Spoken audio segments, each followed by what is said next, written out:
maybe they've got two marketing channels. Maybe they get like 15% organic traffic, right? And then they probably get Sure. 70 something percent or more from Facebook ads, but they're also running ads on Google.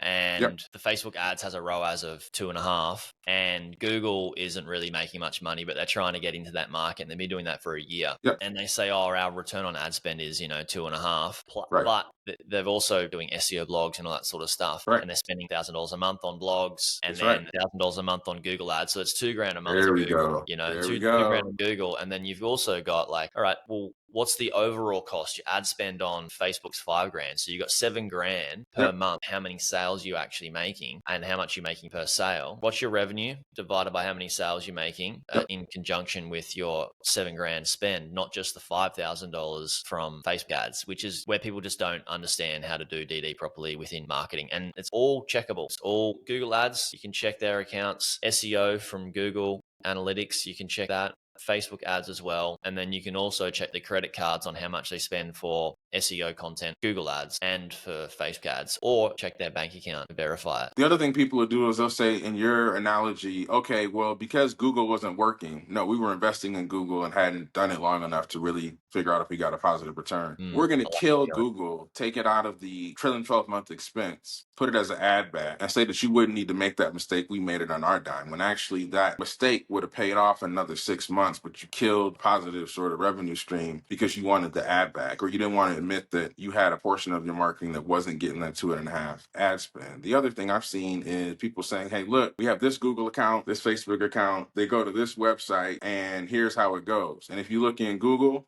it'll check out fine at the 2.5 ROAS. Facebook will as well. But you go to the website and you're like, this doesn't have enough traffic at a reasonable conversion rate for there to be this much revenue. Right. So then there's likely sort of accounts that they haven't told you about, either social accounts or other Google or Facebook accounts. And so once again, sometimes the concept that the data is more checkable doesn't tell the full story on, do you have enough spidey sense to know when something isn't complete in terms of how do you check that the information is correct?